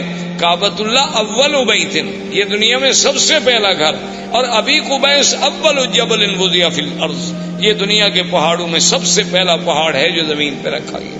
تو ابھی قبیس پہ کھڑے ہوئے. اور ایک روایت میں ہے کہ حضرت ابراہیم علیہ السلام عرفات میں جا کے عرفات کی پہاڑی پہ کھڑے ہو کے آپ نے ندا دی. ایک روایت یہ بھی آتی ہے. تو وہاں سے اللہ نے ان کی ندا کو پوری دنیا میں کائنات میں پہنچا دیا. تو اب ابراہیم علیہ السلام تشریف لے گئے، حضرت اسماعیل علیہ السلام یہاں رہے، حضرت اسماعیل علیہ السلام کی شادیاں ہوئیں. اس طریقے سے اللہ تبارک و تعالی نے سرزمین کو آباد کیا اور اس پورے علاقے میں ما سوائے دین توحید کے اور کوئی دین نہیں تھا. یعنی سب لوگ جو تھے وہ ملت ابراہیم، سب لوگ جو تھے وہ دین ابراہیم پہ تھے، اور کوئی شرک نہیں، کوئی بے دینی نہیں، کوئی احداث نہیں، کیونکہ ان علاقوں کو تو دین ملا ہے. اسی وجہ، یہی تو وجہ تھی نا کہ ہر آدمی یہ کہتا تھا کہ میں ملت ابراہیم پہ ہوں. یہودیوں کا بھی دعویٰ کہ ہم ملت ابراہیم پہ، نصرانیوں کا دعویٰ کہ ہم ملت ابراہیم، مشرکین مکہ کا دعویٰ کہ ہم ملت ابراہیم پہ. آخر اللہ نے ارشاد فرمایا ما کان ابراہیم یہودیا ولا نصرانیا ولکن کان حنیفا مسلما وما كان من المشركين. اللہ نے فرمایا کہ ابراہیم نہ تو یہودیت پہ تھے نہ نصرانیت پہ، اب وہ تو بالکل ساری دنیا سے مائل ہو کے دین اسلام دین حق پہ چلنے والے، اور نہ وہ مشرکین میں سے تھے. تو یہ سارا دین جو تھا دین توحید تھا، ملت ابراہیمی تھی. سب سے پہلے عمرو ابن لوہی ایک شخص تھا، وہ مکے کا سردار تھا اور بہت بڑا سردار. یعنی اس کی بات جو تھی نا جی مکے میں اور قبائل میں اور حول مکہ ایسے مانی جاتی تھی کہ اس کی بات کے ٹالنے کا کسی کو کوئی تصور بھی نہیں تھا. تو عمرو ابن لوہی جو ہے یہ وہ آدمی ہے جو حاجیوں کو بڑی خدمت کرتے، ان کو زمزم پلاتے. صرف زمزم خالی نہیں بلکہ اس میں اصل ملا کے شہد ملا کے پلاتے تھے حاجیوں. تو یہ عمرو ابن لوہی جو ہے یہ شام کے علاقے میں گیا تجارت کے لیے. تو وہاں اس نے ایک قوم تھی عمالقہ قوم کو دیکھا کہ ان کے پاس بت ہیں اور مختلف شکلیں ہیں، کوئی مردوں کی کوئی عورتوں کی، مختلف خوبصورت قسم کے، کوئی چاندی کے، کوئی سونے کے، کوئی لکڑی کے، کوئی مٹی کے. تو اس نے ان سے پوچھا بھی یہ کیا ہے؟ تو عمالقہ نے ان سے کہا کہ بھی یہ ہمارے خدا ہیں، آلہہ ہیں. اصل تو خدا وہی ہے بڑا، لیکن اس کو تو ہم نہ دیکھ سکتے ہیں نہ اس سے ہم بات کر سکتے ہیں. تو آدمی کا کم سے کم مرکز محبت، مرکز نظر، مرکز توجہ کوئی ایسا تو ہو جو ہمیں نظر آئے. وہ تو ہمیں نظر بھی نہیں آتا. تو اس لیے یہ چھوٹے چھوٹے خدا ہیں. جب ہم مشکل میں ہوتے ہیں تو ہم آ کر ان کو پوجتے ہیں، ان کی عبادت کرتے ہیں، اور پھر ان کی عبادت سے جن کی یہ تصویریں ہیں، تماثیل ہیں، وہ ہم سے خوش ہوتے ہیں، وہ اللہ میاں کو کہہ دیتے ہیں تو ہمارا کام ہو جاتا ہے. تو یہ اصل میں چھوٹے چھوٹے ہم نے آلہہ بنا رکھے ہیں اپنے اپنے تصورات کے مطابق. اصل میں وہ آلہہ کی ابتدا جو ہے یعنی وہاں عمالقہ میں کہاں سے آئی؟ نوح علیہ السلام کے زمانے سے. اس وقت سے بت پرستی چلی آ رہی تھی. اور وہ بت پرستی کیسے آئی تھی کہ جب کوئی اللہ والا فوت ہو گیا تو اس کے پہلے فوٹو بنائے گئے، محبت کے لیے گھر میں رکھا گیا، پھر آہستہ آہستہ اس پہ پھولوں کے ہار لٹکائے گئے، پھر پرنام کیا گیا اور آخر میں سجدے شروع ہو گئے. ابتدا وہاں سے شروع. جیسے آج کل آپ دیکھتے ہیں مسلمانوں کے بھی گھر میں بھی مرشد کا فوٹو ہے، ماشاءاللہ صبح اٹھ کے زیارت فرماتے ہیں. اسی طرح بہت سارے لوگوں نے قرآن شریف کے پہلے صفحے پر اپنے مرشد کا فوٹو رکھا ہوتا ہے کہ جب تلاوت قرآن کرنی ہو تو پہلے مرشد کے فوٹو کی زیارت کرتے ہیں، بوسہ دیتے ہیں، آنکھوں سے لگاتے ہیں، پھر وہ فوٹو حکم کرتا ہے قرآن پڑھو تو پڑھتے ہیں، اگر حکم نہ کرے تو قرآن بند کر کے رکھ دیں گے، چونکہ چلنا تو مرشد کے حکم پر ہے نا، اگر وہ ہمیں حکم دیں گے تو اس طرح عمالقہ میں یہ بھی بت پرستی داخل ہو گئی. تو عمرو ابن لوہی کے دماغ میں پتہ نہیں کیا آئی کہ ایک نئی چیز ہے. تو اس نے کہا اچھا بھی ایک دو بت مجھے بھی دو تاکہ میں ان کو مکے میں لے جاؤں اور ہم بھی ادھر کعبۃ اللہ میں رکھیں گے. تو سب سے پہلا بت جو عمرو ابن لوہی لے کے آیا وہ حبل تھا، اس کا نام تھا حبل. وہ جب لے کے آیا حبل کو یہاں رکھا اور سارے مکے والوں کو بلایا کہ بھئی یہ تو ہمیں خدا مل گیا ہے. ایسے پہلے تو خالی گھر میں عبادت کر رہے تھے، خدا تو نہیں تھا، تو اب سب اس کی عبادت کیا کریں. تو لوگوں نے اس کی عبادت کرنی شروع کی. اس نے باقی قبائل کو بلایا، پھر ہر قبیلے کے لیے خدا بنتا چلا گیا. کو بنو ثقیف کا، کو بنو حذیل کا، کو بنو خزاعہ کا، کو قریش کا، کو بنو ہاشم کا، سب خدا بناتے گئے. اور پھر اس نے لوگوں سے یہ بھی کہہ دیا، اس نے کہا کہ دیکھو یہ بت تو بناؤ، خدا تو بناؤ، لیکن یہ شرط ہے کہ مٹی ہمارے اس شہر کی ہو، یعنی پتھر یہاں سے لو، مٹی بھی یہاں سے لو، پھر اس سے بناؤ، ہر مٹی سے نہ بناؤ، کیونکہ یہ تو اللہ کے گھر کی مٹی ہے نا، یہ تو مبارک مٹی ہے. یہ چیزیں جو ہے نا جی اس کے دماغ میں آئیں. اس لیے حضور پاک نے فرمایا تھا کہ اول من بدل الدین عمرو بن لوہی، سب سے پہلے اللہ کے دین میں تحریف کرنے والا، بدلنے والا اور شرک کی ابتدا کرنے والا سرزمین مکہ میں جو تھا تو عمرو بن لوہی تھا. اور حضور نے یہ بھی ارشاد فرمایا کہ انی رأیت، تو فرمایا میں نے مجھے دکھایا گیا ہے کہ یجر امعاہ فی النار، کہ وہ اپنی آنتیں جو ہے جہنم میں گھسیٹتا ہوا جہنم میں چل رہا. تو یہ وہ پہلا شخص تھا جس سے بت پرستی کی ابتدا ہو. اس نے آرڈر کر دیا کہ بھئی کوئی آدمی بت بنائے، ہر قبیلہ بت بنائے، لیکن وہ بت مکے کے پتھروں سے ہو. اور دوسری بات یہ ہو گئی، اس نے حکم کر دیا کہ ہر قبیلہ جو بت بنائے اپنا ایک بت جو ہے وہ یہاں رکھے، یعنی ہم اس قبیلے کو شرف دیں گے کہ تمہارا خدا جو ہے وہ کعبے میں موجود ہے، اور اگر اس قبیلے سے لڑائی ہو جاتی تو اس کے خدا کو بھی نکال دیتے تھے کہ بھئی اب تمہارا خدا یہاں نہیں رہ سکتا، تمہارا ہمارا جھگڑا ہے۔ تو اس طرح جناب یہ ہوا، حتیٰ کہ بڑا عجیب واقعہ ہے کہ ایک شخص سفر پہ گیا تو اس کو وہ اپنا بت جو تھا وہ بھول گیا، اور مکہ مکرمہ سے پتھر اٹھانا بھی بھول گیا۔ اب راستے میں اس کا دل ہوا کہ میں اپنے خدا کی پوجا کروں، اپنے بت کی پوجا کروں، اپنے صنم کو پوجوں۔ تو اب اس نے کہا بھی میں کہاں سے بناؤں، وہ تو میں مکہ سے تو پتھر لایا نہیں۔ جیسے ہمارے روافض نے بھی آپ نے دیکھا ہے، ان کا بھی ایک مٹی کا ایک ایسے ٹھیلا گول سا بنا ہوتا ہے، وہ سجدے میں وہی استعمال کرتے ہیں۔ وہ کہتے ہیں یہ قرب و بلا کی مٹی ہے، تو وہ مقدس مقام کی مٹی ہے، اس کے بغیر ہمارا سجدہ نہیں ہوتا، کیونکہ حضرت حسین نے شہید ہوتے وقت اسی پہ سجدہ کیا تھا، تو لہٰذا وہی مٹی لے کے وہ ہر جگہ چلتے ہیں، اس کو بنایا ہوتا ہے، وہ سامنے رکھیں گے اور اسی پہ وہ اپنا سجدہ کریں گے، باقی کسی جگہ کے لیے ان کا سجدہ نہیں ہوتا۔ اللہ نے ہمارے لیے پوری دنیا پاک کی، انہوں نے جناب تنگ کرتے مشرکین مکہ نے کہا مکے کے پتھروں کا بت بناؤ، انہوں نے کہا کربلا کا بناؤ۔ تو بہرحال اللہ رحمت فرمائے۔ تو اب جناب یہ ہوا کہ اس بندے کو سوچ آئی کہ میں کیا کروں۔ اس نے کہا کہ میرے پاس کھجوریں البتہ تھی سفر میں، اور تو کوئی خوراک نہیں ہوتی تھی، تو میں نے کھجوروں کو اکٹھا کیا، اور کھجوروں کو جیسے میرا بت تھا نا اس کی شکل کا ایک بت کھجوروں سے بنایا، کھجوروں سے اس کی گٹھلیاں نکال دی اور کھجوروں کو معجون کی شکل دے کر میں نے اس کا بت بنا دیا اور اس کی پوجا کرنی شروع، اس کی عبادت کرتا رہا۔ لیکن کہتے جب بعد میں بھوک لگی تو خدا کو کھا گیا، اور میں کیا کرتا۔ وہ کہتے آخر میرے پاس کوئی حل نہیں تھا، جب سفر میں مجھے بھوک نے ستایا تو میں نے کہا یار میں اب کیا کروں، تو میں نے پھر خدا کی پہلے ٹانگ کاٹی، پھر ہاتھ کاٹا، پھر گردن کاٹی، اور آہستہ آہستہ کھا گیا سارا سفر میں، راستے میں بندہ خدا کو کھا گیا۔ یعنی آپ اندازہ کریں جاہلیت کا۔ اسی لیے اکبر نے حالی نے کہا تھا نا کہ کھڑے ہیں پڑے ہیں جو ماپو تو بندے خدا سے بڑے ہیں۔ تو یہ فطرت انسانی ہے کہ جب وہ بھٹکتی ہے تو پھر ایسی حرکتیں کرتی۔ جیسے کہ ایک صحابی مسلمان ہوئے، اسلام لانے کے بعد لوگوں نے کہا کہ بھئی آپ ہمیں اپنی زندگی کا کوئی واقعہ سنائیں۔ اس نے کہا کہ بھئی آپ تو کہتے ہیں کہ یہ بت جو ہے نا کوئی فائدہ نہیں پہنچاتے، لیکن میرا جو خدا تھا نا، جو میرا بت تھا جس کی میں پوجا کرتا تھا، اس نے مجھے بہت فائدہ پہنچایا۔ اب صحابہ حیران ہو گئے کہ بت کیسے فائدہ پہنچائے۔ اس نے کہا ابھی کیسے؟ اس نے کہا اصل میں ایک دفعہ سفر پہ گیا، صحرا کا سفر تھا، تو میں اپنے بت کو چھوڑ کے کسی کام گیا، واپس آیا تو دیکھا کہ وَالثَّعْلَبُ يَبُولُ عَلَىٰ رَأْسِهِ، کہ ایک صحرا کی لومڑی کھڑی ہے اور میرے اس بت پہ پیشاب کر رہی ہے۔ تو میں نے کہا ھذا رب، یہ خدا ہو سکتا ہے جس پہ ثعلب آ کر پیشاب کرتے؟ تو میں نے اس کو پھینک دیا اور دل میں اسلام داخل ہو گیا کہ واقعی اللہ تبارک و تعالیٰ کے دین کے علاوہ یہ محض ہمارے تخیلات ہیں اور فسادات ہیں۔ تو بہرحال میرے کہنے کا مقصد یہ تھا کہ یہاں سے عرب سے بت پرستی شروع ہوئی، اور آہستہ آہستہ یہاں شرک کی جڑیں پھیلتی چلی گئی۔ اب اسی طریقے سے پھر اب یہود جو تھے، یہود اور نصارہ، یہ یہود بھی کو مدینہ منورہ میں رہنے والے نہیں تھے، یہ بھی ان کا اصل جو تھا شام تھا۔ یہ وہاں سے آئے اور آ کر مدینہ منورہ میں آباد ہوئے۔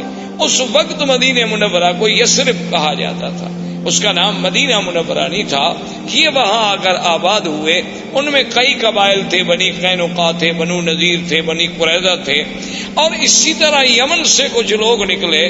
جب ربیعۃ بن النصر یمن کا آدمی تھا، اس نے خواب دیکھا کہ اپنے خواب میں کہ بعض احباش کہتے ہیں بہت گھٹیا قوم کے لوگ، وہ یمن پہ بادشاہ بن جائیں گے، تو وہ ڈر کے مارے اپنے خاندان کو لے کر وہ بھی وہاں سے نکلا، اور حیرہ میں جا کے اس نے، عراق کے اندر ایک جگہ ہے حیرہ، وہاں جا کر اس نے ڈیرا ڈالا، اور اس کے بعد پھر اس کا لڑکا پیدا ہوا جس کا نام جو ہے سنان ابن اسعد تھا، سنان اسعد، جس کا لقب تبا تھا، یہ اس کا بیٹا تھا، اور یہ پھر بہت بڑا بادشاہ بنا، اور اس نے پھر بڑی جنگیں کی اور بڑی لڑائیاں کی، اور یہ اسی ضمن میں آیا، مدینہ منورہ میں پہنچا، پھر مدینہ منورہ سے آگے چلا گیا اور اس نے اپنے ایک بیٹے کو اسی یثرب کے مقام پہ چھوڑ دیا کہ بھی تم یہاں رہو، سنا ہے کہ یہاں علماء رہتے ہیں، اہل کتاب لوگ ہیں، ان سے کچھ استفادہ کرو۔ اچھا، خدا کی قدرت یہ ہے کہ کچھ عرصے کے بعد اس کے بیٹے کو مدینے میں کسی آدمی نے قتل کر دیا۔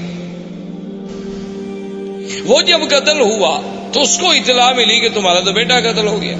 اس نے جناب چڑھائی کی، اس نے آگے چڑھائی کی اور جنگ لڑی، اور خدا کی شان دیکھیں، دنیا کی تاریخ میں یہ نرالی جنگ تھی کہ مدینے والے لوگ اس سے بادشاہ طبا کی فوجوں سے، یمن کی فوجوں سے سارا دن لڑائی لڑتے، جب شام ہوتی تو ان کے لیے کھانا بھجواتے، جب شام ہو جاتی وہ کہتے جی لڑائی اپنی جگہ ہے، مہمان ہیں یمن سے چل کے آئے ہیں مدینہ، کھانا تو دینا ہے۔ دن میں لڑائی اور حیران ہوگی کیسی قوم۔ ایک دن اس نے علماء یہود تھے دو، وہ آئے اس کے پاس، انہوں نے کہا کہ دیکھو تم چاہتے کیا ہو؟ اس نے کہا میرے بیٹے کو انہوں نے قتل کیا۔ انہوں نے کہا بیٹے کو قتل کیا، تم نے کتنے قتل کر دیے؟ اور تمہارا تو ایک بیٹا قتل ہوا، تم نے کتنے قتل کر دیے؟ چاہتے؟ اس نے کہا نہیں، میں تو یثرب کو مٹا دوں گا، میں تو اس شہر کا نام و نشان نہیں چھوڑوں گا دنیا میں۔ اس نے کہا بات سنو، یہ وہ جگہ نہیں جسے تم مٹا سکو، ہذہ مہجر محمد الرسول اللہ صلی اللہ علیہ وسلم، یہ ایک نبی پیدا ہوں گے عربی محمد پاک جن کی ہجرت کا مقام ہے، اس کو تم نہیں مٹا سکتے، اس کے مٹانے کا خیال چھوڑ دو، تم خود مٹ جاؤ۔ اچھا، تو وہ جناب ان کے کہنے پہ لڑائی مدینے سے بند ہو گئی، اور اس نے کہا اچھا ایسا کرو کہ تم دو علماء یہود جو ہے نا تم میرے ساتھ چلو، تاکہ میرے ملک میں بھی جا کے کوئی دین پھیلاؤ۔ اب جناب راستے میں ابھی وہ سفر کر رہا تھا کہ بنو حذیل ایک قبیلہ ہے جو مکے میں آباد تھا۔ یہ بنو حذیل قبیلے کے لوگ جو تھے یہ دوڑے ہوئے پہنچے اس بادشاہ کے پاس، طبا کے پاس۔ انہوں نے کہا کہ هل تريد من الذهب والفضة ومن المجوهرات شيئا عظيما، کیا تمہیں چاہیے کہ تمہیں ہم سونا، چاندی، ہیرے، جواہرات کا ڈھیر حوالے کر دیں؟ تم چاہتے ہو؟ اس نے کہا کون نہیں چاہتا۔ تو اس نے کہا وہ سارا کعبہ شریف کے اندر جو ہے یہ تمام دنیا کا سونا موجود ہے، آ کے لے لو۔ کیونکہ اصل یہ بات ٹھیک بھی تھی، کیونکہ کعبۃ اللہ جب بنایا گیا نا جی تو اس کے درمیان میں ایک کنویں نما شکل بھی تھی، تو لوگ اس میں زیورات، سونا، چاندی، ہر چیز ڈالا کرتے تھے۔ یہ اسی کی نقل ہے نا کہ اللہ کے گھر کی تعظیم کی جاتی ہے، اب لوگ قبروں پہ جا کے اسی طرح پیسے ڈالتے ہیں، چاندی، سونا، زیورات، ہر چیز ڈالتے ہیں۔ تو بہرحال یہ ہے کہ اس نے کہا بالکل ٹھیک، اور اس نے فیصلہ کر لیا کہ کعبۃ اللہ کو جا کے گرا دو، اور وہاں جو خزانے دفن ہیں وہ سارے خزانے نکال کے میں یمن چلے جاؤں۔ ابھی اس نے یہ ارادہ کیا تھا کہ بالکل سیاہ ایسی اندھیری آئی کہ اتنا اندھیرا چھا گیا کہ اپنا ہاتھ بندے کو نظر نہیں آتا۔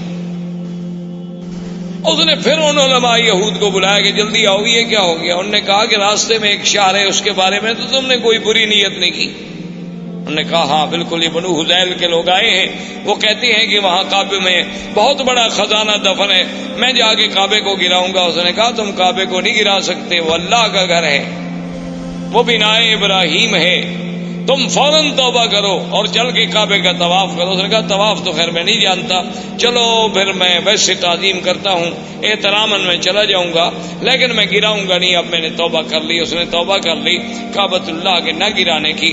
رات کو خواب میں دیکھا کہ میں کعبۃ اللہ پہ غلاف چڑھا رہا ہوں۔ تو اس نے علماء یہود سے کہا، انہوں نے کہا چلو تعظیم کا یہ بھی ایک طریقہ ہے کہ اس کعبۃ اللہ پہ تم غلاف چڑھاؤ۔ تو سب سے پہلا غلاف چڑھانے والا وہ طبا تھا، سنان ابن سعد۔ اس نے غلاف چڑھایا، پھر یہ غلاف چڑھتے رہے۔ اچھا کبھی ایسا بھی ہوتا تھا کہ غلاف پہ غلاف چڑھتے گئے، تو بعض اوقات تو یہ بھی فیصلہ کرنا پڑا کہ ان غلافوں کے بوجھ سے کہیں دیواریں نہ گر جائیں، اس لیے پھر حکم دیا گیا کہ ایک غلاف رکھو بھئی، اتنے غلاف تو نہ چڑھاؤ۔ تو یہ ان دونوں یہودیوں کو لے کر اپنے ملک میں گیا، جس کی وجہ سے یمن میں بھی یہودیت پھیل گئی، یمن میں بھی یہودیت غالب آ گئی۔ اب اسی زمانے میں یمن میں یہودیت کا غلبہ ہو گیا، نجران کے علاقوں میں کچھ نصارہ تھے، اور اسی طرح ہرقل قیصر روم جو ہے وہ نصرانی تھا۔ تو اسی زمانے میں وہ ابو نواز بادشاہ تھا جس نے حدود بنائی تھی، جس نے خندقیں کھودی اور مسلمانوں کو جس میں جلایا گیا تھا، وہ ابو نواز تھا۔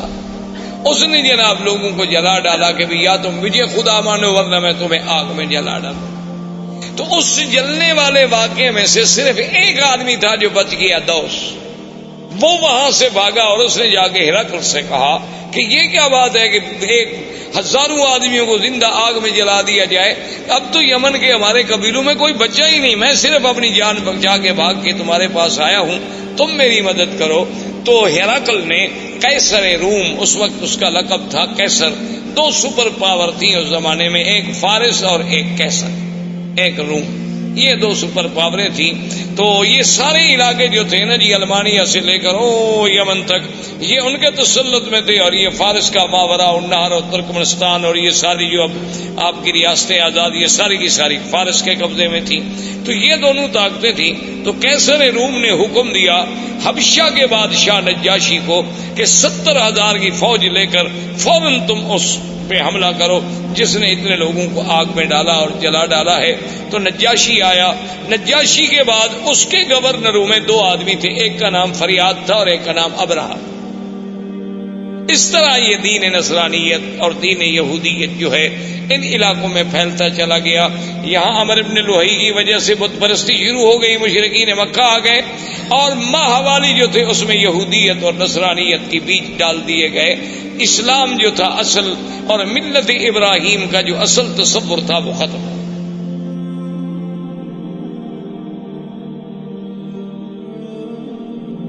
اب جناب یہ ہوا کہ آہستہ آہستہ ابرہہ اور اریاد اس کے درمیان میں بھی جنگ، تو انہوں نے پھر ایک فیصلہ کیا۔ انہوں نے کہا دیکھو بات یہ ہے کہ تمہاری فوج اور ہماری فوج تو ایک ہے نا، ہم تو ایک نسل کے لوگ ہیں، ابھی تم بھی اسی بادشاہ کے گورنر تھے، میں بھی اسی بادشاہ کا گورنر، فوج ایک، جنگ اور قبیلہ ایک، انسانی وہی سب احباش ہیں ہمارے۔ اگر تمہاری فوج ماری گئی تو احباش مارے گئے، میری ماری گئی تو احباش مارے گئے، ہم فوجوں کو کیوں مارے؟ ہم ایسا کیوں نہ کریں کہ ہم دونوں آپس میں لڑیں، جو مر گیا مر گیا، جو بچ گیا وہ حاکم بن جائے۔ تو ابرہہ اور فریاد نے آپس میں جنگ لڑی۔ تو فریاد نے ایک تلوار کا بھرپور وار کیا جس سے ابرہہ کا ناک کٹا، جس کی وجہ سے ابرہۃ الاشرم، کہ وہ ناک کٹا ابرہہ، اس وجہ سے اس کا لقب پڑا، اس کی ناک کٹی۔ اس نے جو بھرپور وار کیا تو فریاد مارا گیا، لہذا ابرہہ بن گیا۔ اب ابرہہ جب بن گیا تو اس نے، اب بادشاہ قیصر کو پتہ چلا کہ ان لوگوں نے کیا کیا، میں نے ان کو کہا کہ دشمنوں پہ حملہ کرو، یہ آپس میں لڑے، اور اس نے میرے اپنے گورنر اریاد کو قتل کر دیا، بڑا بدبخت ہے ابرہہ۔ اس نے قسم کھا لی، اس نے کہا کہ واللہ مجھے خدا کی قسم ہے میں اتنا بڑا لشکر لے کے جاؤں گا کہ اسی یمن کی مٹی میں اس کو مٹی کر دوں گا اور اس کے بالوں میں مٹی ڈالوں گا اور اس کو میں یمن کے اندر ہی جا کے سزا دوں گا۔ تو فوری طور پر جب ابرہہ کو پتہ چلا کہ قیصر روم حملہ کرنے والا ہے تو آدمی بڑا چالاک تھا، اس نے فوراً سر پہ اسطرہ پھروا دیا اور یمن کی مٹی جو تھی وہ بھی ایک برتن میں بھر کے قاصد بھیجے بادشاہ روم کے پاس کہ جناب میں تو آپ کا غلام ہوں، آپ چونکہ قسم کھا بیٹھے ہیں نا تو لہذا میرے بال بھی حاضر ہیں، یمن کی مٹی بھی حاضر ہے، اس میں میرے بال ڈال دو، قسم تمہاری پوری ہو گئی، خدا کے لیے مجھ پہ حملہ کیوں کرتے ہو؟ بادشاہ بھی خوش ہو گئے، انہوں نے کہا ٹھیک ہے، جب ایک آدمی اتنا نیاز مندی پہ آ جائے، جب اتنا اس نے کر دیا کہ اپنے بال کٹوا دیے، بال کٹانے کا معنی تو یہ ہوتا نا کہ گردن پیش کرنی، ورنہ اللہ میاں کو احرام میں یا حج میں یا عمرے میں بالوں کی کیا ضرورت ہے؟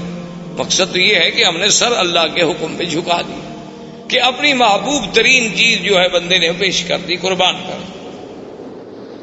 اب جناب جب یہ ہو گیا تو اب ابرہہ نے اسے خوش کرنے کے لیے انہوں نے کہا کہ جناب گزارش یہ ہے کہ سرزمین عرب میں ایک کعبہ ہے تو ہم یہاں اپنا کعبہ کیوں نہ بنائیں؟ تو وہاں اس نے ایک کعبہ بنایا جس کا نام کلیس، اور اس کعبے کو اتنا جناب اس نے بنایا تعمیری طور پہ، اور اس کے بعد اس نے قیصر روم سے کہا کہ پوری دنیا میں اعلان کریں کہ اس کعبے کا حج کریں۔ اعلان ہو گیا۔ ایک قبیلہ تھا نسیع، عرب کا ایک قبیلہ تھا نسیع۔ نسیع کا معنی ہوتا ہے کسی چیز کو پیچھے کرنا۔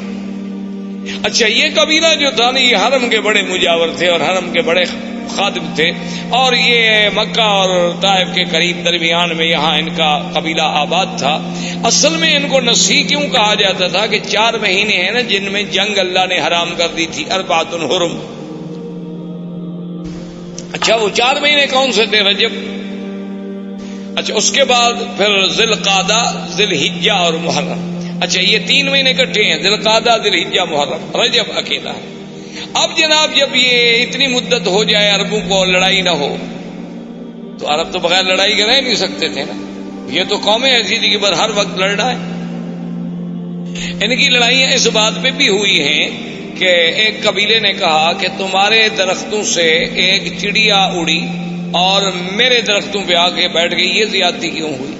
اس میں لڑائی شروع ہو گئی اور سینکڑوں آدمی قتل ہو گئے کہ وہاں سے چڑیا اڑ کے میرے باغ میں کیوں، لڑائی ہو گئی۔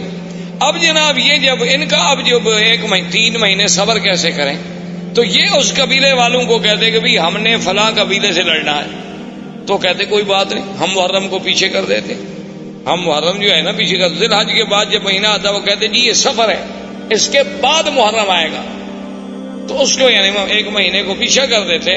تو اس لیے ان کو نسی کہا گیا کہ یحلونہ عاما ویحرمونہ عاما۔ اللہ نے قرآن میں بھی فرمایا 1 سال تو اس کو محرم رہنے دیتے، 1 سال اس کو سفر بنا دیتے، پھر جنگ حلال ہو جاتی۔ تو یہ نسی قبیلہ جو تھا، ان کو جب پتہ چلا کہ بھئی حبشے میں ابرہہ نے ایک کعبہ بنایا ہے خدا کے کعبے کے مقابلے پر، انہوں نے کہا بھی اگر آہستہ آہستہ اس کی رونق بڑھ گئی اور چرچا بڑھ گیا تو ہمارا تو مسئلہ ختم ہو جائے گا۔ یہ یہاں سے کچھ آدمی نکلے اور چوری چوری داخل ہوئے، عبادت کے بہانے سے رات کو وہاں گندگی کٹھی کی اور ان کی دیواروں کو گندگی لگا کے یہ غائب ہو گئے۔ صبح جب ابرہہ کو اطلاع ملی کہ تمہارے کعبے کو تمہیں بے حرمتی کی، اس نے کہا یہ کس نے کی ہوگی؟ اس نے کہا صاف بات ہے، صاف بات ہے، عرب قبائل کے علاوہ اور کون کر سکتا ہے، اور کسی کو ہمارے کعبے سے کیا دکھ ہے؟ تو تحقیق پر پتہ چلا کہ بھی ہاں یہ تو نسی والوں کا کام ہے، جو مکے کے کعبے کے مجاور ہیں نا، قبیلہ بنو نسی، یہ انہی کا کام ہے۔ انہوں نے کیا تو انہوں نے کہا کہ ٹھیک ہے، حکم دیا فوجوں کو کہ تیاری کرو، میں جا کے اس کعبے کو منہدم کرتا ہوں، جب تک وہ کعبہ رہے گا نا میرے کعبے کا جو ہے لوگ عزت نہیں کریں گے اور نہ یہاں کوئی حج کرے گا۔ اس کعبے کو توڑ دیتے ہیں، کچھ عرصے کے بعد لوگ بھول جائیں گے کہ کہاں کعبہ تھا، کہاں کیا تھا، کیا حج تھا، کیا احکام تھے۔ تو یہ وہاں سے لشکر لے کے چلا، اور اسی کے لشکر میں ہاتھیوں کا لشکر تھا، اور ان میں جو سب سے بڑا ہاتھی تھا اس کا نام محمود تھا۔ اس ہاتھی کا نام جو ہے محمود تھا، لوگ نام رکھتے تھے، اور اس کا سائز جو تھا چلانے والا اس کا نام انیس تھا۔ یہ جناب لشکر چلا، یہ جب آیا راستے میں تو لوگوں کو پتہ چلا کہ یہ عجیب بات ہے، کعبۃ اللہ کو گرانے کے لیے آ رہا ہے۔ تو راستے کے عرب قبائل جو تھے انہوں نے جا کے اس سے لڑائی لڑی، لیکن وہ بیچارے شکست کھا گئے، اور ذو نفر ان قبیلوں کا سردار تھا وہ قید ہو گیا۔ وہاں سے چلتے چلتے یہ طائف آیا۔ طائف میں اس وقت بنو ثقیف تھے، قبیلہ بنو ثقیف آباد تھا۔ تو بنو ثقیف کو پتہ چلا کہ ذو نفر جو ہے وہ بھی شکست کھا گیا، بنو خصم والے وہ شکست کھا گئے، تو ہم بنو ثقیف اب اس کا کیسے مقابلہ کر سکتے ہیں اتنے بڑے لشکر کا؟ تو انہوں نے ابرہہ کو پیغام بھیجا کہ دیکھو تم جا رہے ہو کعبۃ اللہ کو توڑنے کے لیے، ہم تمہارا راستہ نہیں روکتے، تم جانو مکہ جانے، کعبہ جانے، لیکن شرط یہ ہے کہ لا تؤذوننا، تم ہمیں ایذا نہیں پہنچاؤ۔ اس نے کہا بالکل ٹھیک، لیکن اس نے کہا کہ اپنی شرافت اور صداقت کی کوئی نشانی، کوئی دلیل تو دو نا کہ تم پکے ہو، ایسا تو نہیں کہ میں ادھر جاؤں اور تم پیچھے سے حملہ کر دو، کیونکہ بنو ثقیف بھی بڑی مشہور لڑاکی قوم تھی اور خاص طور پہ تیر انداز۔ تو انہوں نے ایک آدمی تھا جس کا نام تھا ابو رغال، ابو رغال جو تھا نا جی، وہ انہوں نے کہا کہ یہ آدمی ہم تمہیں دے رہے ہیں، یہ ایسا آدمی ہے کہ ایک تو طائف سے لے کر مکے تک تمہیں راستے بتائے گا، اس وقت سڑکیں تھوڑی بنی ہوئی تھی، اور راستہ نہ جانو تو 2 دن کا راستہ 10 دن لگ جاتے تھے، تو یہ تمہیں دلالت کرے گا کہ کعبۃ اللہ کا راستہ کہاں ہے اور تمہیں مکے تک پہنچا دے گا۔ اور اس ابو رغال نے اپنے قبیلوں سے، اپنے دین والوں سے غداری کی اور ان سے وفا کی کہ ان کو مکے کا راستہ بتلایا، اور وہ چلتے چلتے مکے کے قریب پہنچا، اور اسی راستے میں ابو رغال جو ہے وہ مر گیا۔ اور دنیا میں تاریخ میں یہ بات موجود ہے آج بھی کہ اس کی قبر جو تھی نا جی، آج تک دنیا میں ابی رغال کی قبر مشہور تھی کہ بعد میں عرب والے جاتے تھے اس کی قبر پہ جا کے پتھر مارتے تھے، جیسے جمرۃ العقبہ کو مارتے ہیں نا، کہ یہ وہ بدبخت ہے کہ جس نے اپنے دین کو بھی چھوڑا، اپنے قبیلوں کو بھی چھوڑا اور ابرہہ کو لے آیا کعبہ گرانے کے لیے۔ تو ابو رغال وہاں مر گیا۔ ابرہہ کا لشکر جب کعبۃ اللہ کے قریب پہنچے، اس نے ڈیرا ڈال دیا اور حکم دے دیا کہ جو لوگ ملے، مال ملے، مویشی ملے، سب پکڑ لو، چونکہ روب ڈالنا تھا مکے والوں پر۔ تو ان مال مویشیوں میں 200 اونٹ جو ہے وہ عبد المطلب کے بھی پکڑے گئے۔ عبد المطلب جو ہیں یہ حضور صلی اللہ علیہ وسلم کے دادا ہیں، اور عبد المطلب جو تھے کان جسیمن وسیمن، یعنی بڑے خوبصورت، بڑے جمال والے، کیوں نہ ہوں اگر دادا ہے محمد الرسول اللہ صلی اللہ علیہ وسلم۔ انہیں پتہ چلا کہ جناب آپ کے 200 اونٹ پکڑ لیے ابرہہ نے، تو وہاں پہنچے اور انہیں پتہ چلا کہ ذو نفر جو ہے ہمارے قبیلہ عرب کا قید میں ہے، تو ذو نفر کو ملے کہ بھئی تمہارا کوئی تعلق ہے؟ اس نے کہا میرا تعلق ہوتا تو میں قید ہوتا، البتہ میں یہ کر سکتا ہوں کہ جو ہاتھی چلانے والا انیس ہے، سائس، اس زمانے میں ہاتھی کا جو سائس ہوتا تھا نا، اس کو بڑا تقرب ہوتا تھا، جو وہ بادشاہ کے قریب بیٹھتا تھا، بادشاہ کا ہودج جو ہے سب سے بڑے ہاتھی پہ ہوتا تھا، تو میں انیس کو کہہ دیتا ہوں، کیونکہ راستے میں چاہے میں قید میں رہا لیکن ہماری کچھ دوستی ہو گئی آپس میں۔ تو اس نے انیس کو سفارش کی۔ انیس نے ابرہہ سے کہا کہ عبد المطلب سردار جو ہے مکے کا ملنے آیا ہے، تو اس نے کہا ٹھیک ہے۔ جب عبد المطلب داخل ہوئے تو کہتے ہیں ابرہہ پہ اتنا روب پڑا، اتنا ان کا دبدبا اور جلال تھا کہ اس نے کہا کہ تخت پہ برابر بٹھاؤں تو پھر تو بات شاید نہ بنے، خود تخت سے نیچے اتر آیا اور استقبال کیا اور خود بھی نیچے بیٹھ گیا اور عبد المطلب کو بھی اپنے برابر بٹھایا۔ اتنا روب آ گیا اس کے دل پر کہ یہ کون ایسا خوبصورت جمال والا آدمی۔ اور پھر عبد المطلب جیسا فصیح آدمی، بولنے والا آدمی، اس نے کہا جی آپ حکم دیں، آپ کیسے آئے؟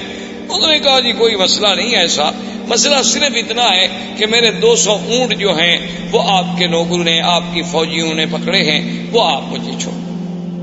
تو ابرہہ ہنسنے لگا۔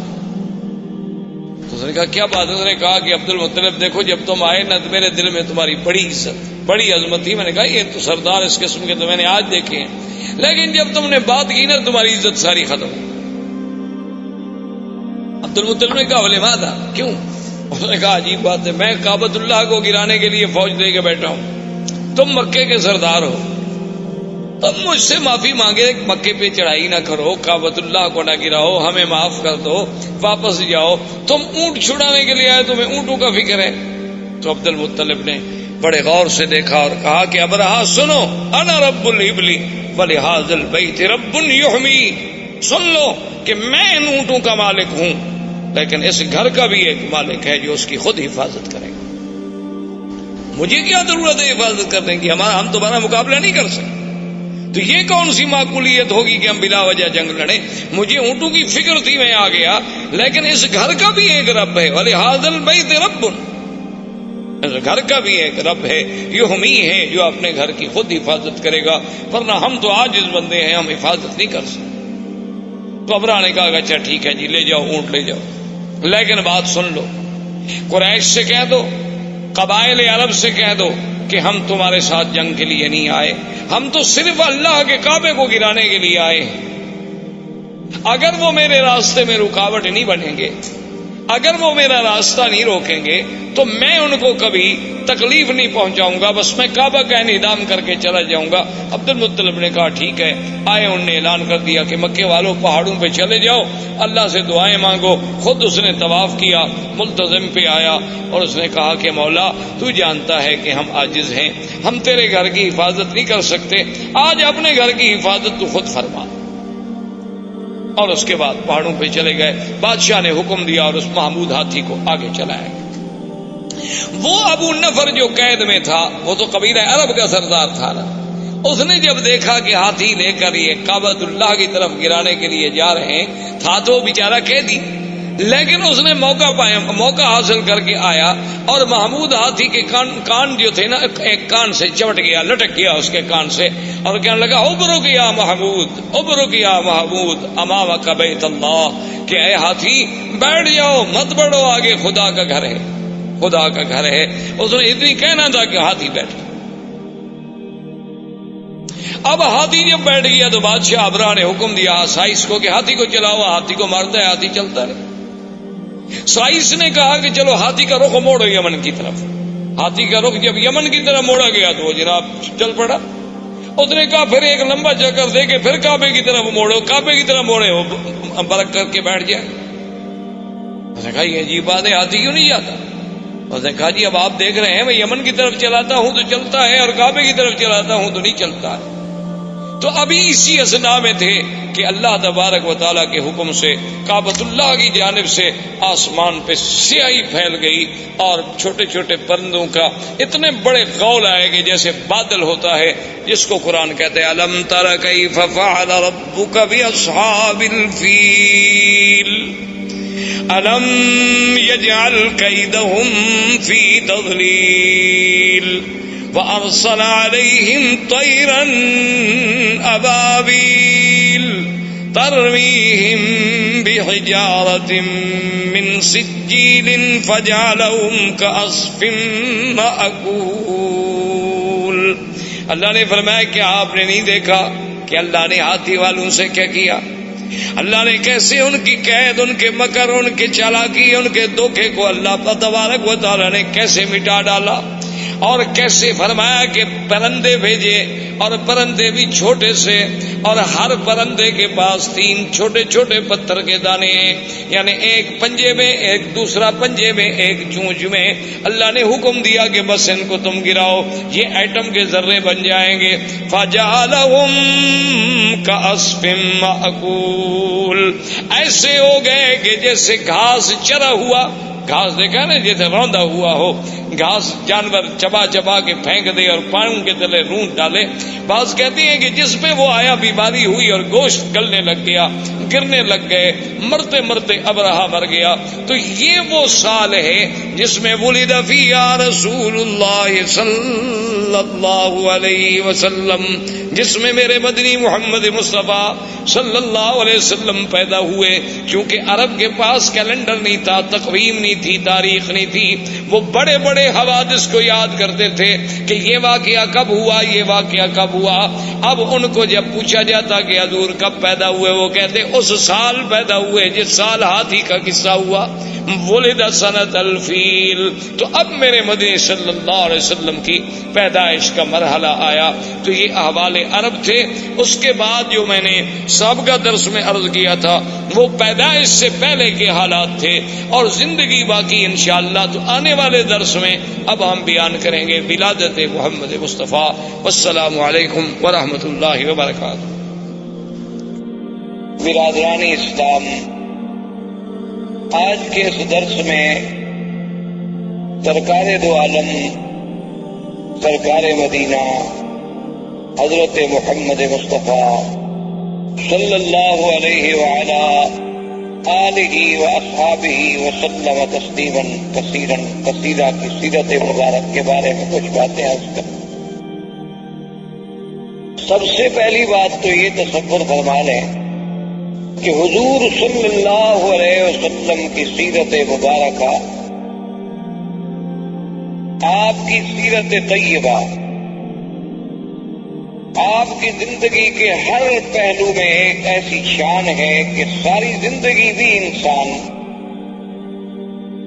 اگر اس کو بیان کرنے کے لیے اپنی پوری سعی و جد و جہد کرے تو وہ زبانیں گم ہو جائیں گی, قلم ٹوٹ جائیں گے, لیکن حضور صلی اللہ علیہ وسلم کی سیرت کے پہلو بیان نہیں ہو سکتے.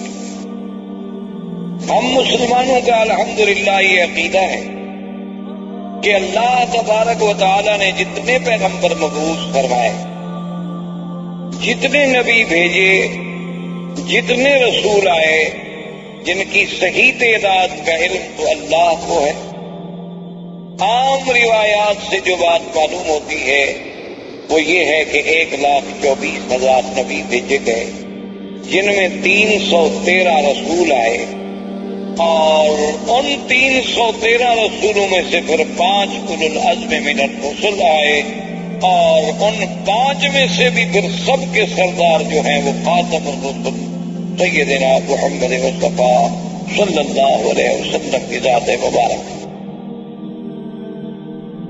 تو اس لیے حضور صلی اللہ علیہ وسلم کی زندگی کا ہر پہلو، یعنی آپ کی ولادت سے قبل، آپ کی ولادت مبارکہ کے احوال، آپ کی ولادت سے پہلے کے علامات، آپ کی ولادت سے قبل کے مبشرات، آپ کی ولادت باسعادت کے وقت کے حالات، آپ کا رضا، آپ کا بچپن، پھر آپ کی جوانی، پھر آپ کے ازواج مطہرات سے نکاح، پھر حضور صلی اللہ علیہ وسلم کی بعثت، نزول قرآن، پھر سرکار دو عالم صلی اللہ علیہ وسلم کی مکی زندگی، پھر حضور صلی اللہ علیہ وسلم کی ہجرت، حضور صلی اللہ علیہ وسلم کا معراج، حضور صلی اللہ علیہ وسلم کا اسراء، حضور صلی اللہ علیہ وسلم کے غزوات، اسی طرح حضور صلی اللہ علیہ وسلم کا جمال،